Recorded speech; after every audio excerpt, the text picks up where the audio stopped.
Hello, good morning. So meron po tayo trouble dito sa unit na to. So reklamo dito, may check engine po raw. Titingnan natin kung anong maging problema nito, bakit meron check engine. So pag nating susi, so talagang meron talaga to. Ayan, yan mga yan, alarm na yan, meron talaga yan. Dapat meron yan. I-start natin. Ayan po. So umaandar siya.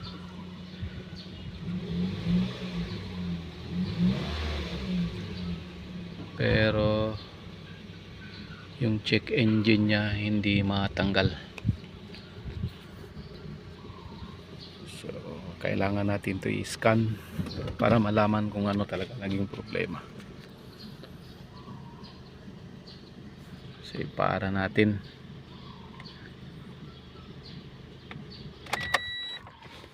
May check engine po siya. So ito yung sakit ng sakit ng Toyota.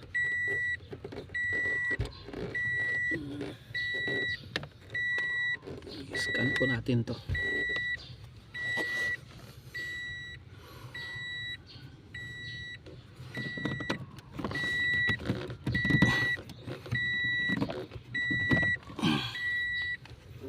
Ayan po.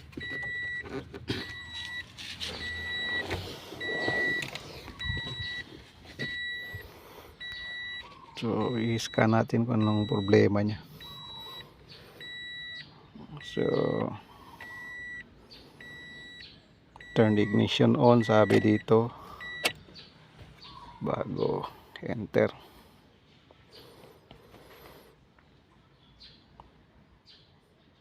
Code pan, ayun po, dalawa yung code niya.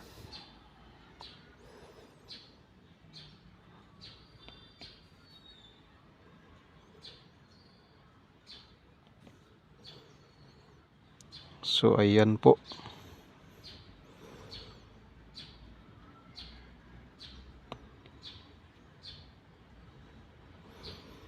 So dalawa yung trouble niya. Mass or volume airflow sensor low, tsaka intake air temperature sensor circuit high. So kaya pala may check engine siya, kasi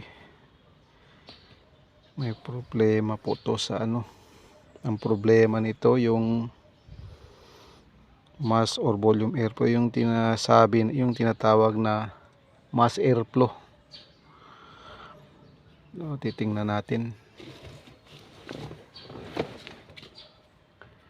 yung mass airflow, baka kailangan ng to linisin or papalitan natin ng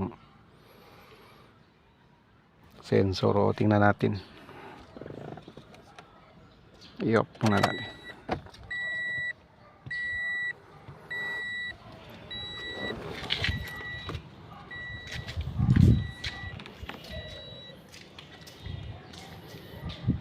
Mass airflow. So yung mass airflow, pwede rin ito or ito.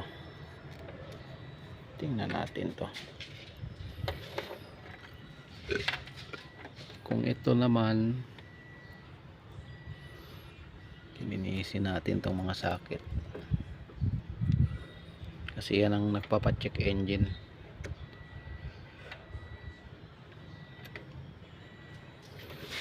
Pwede rin ito. Oy,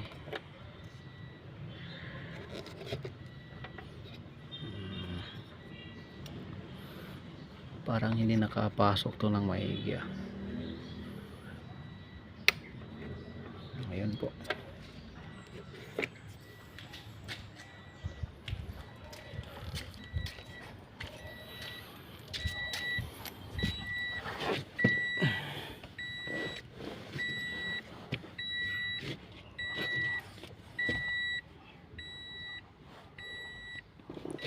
Scan natin ulit.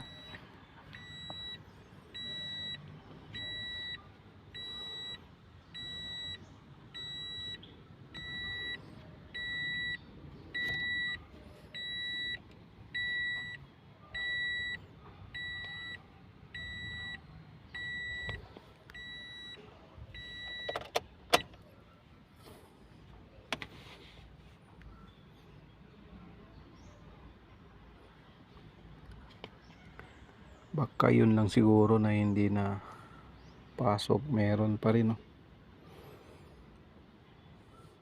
Read codes, mass airflow. Okay, yun pa rin. So i-delete natin kasi parang hindi nakasaksak ng maigi yun eh. I-delete natin yung code.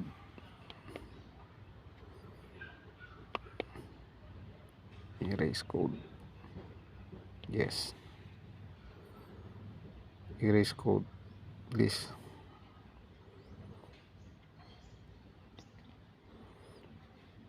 Ayan po.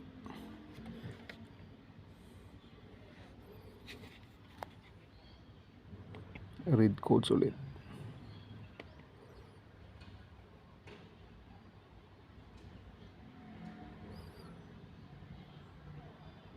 Ayun, na-erase na.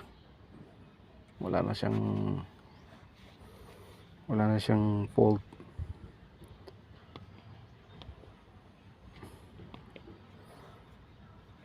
Ito, i-off natin.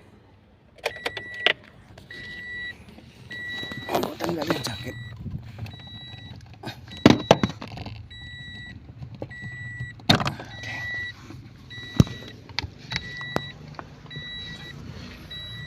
Testingin natin, start kung mawala ba yung check engine niya.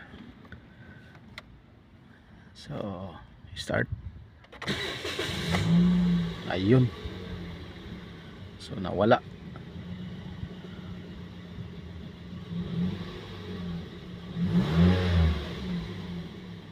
So yun lang po, may problema.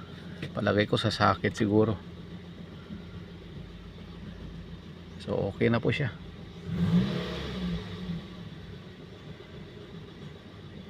So hanggang dito na siguro video ko at maraming salamat. God bless sa work natin. Maraming salamat po.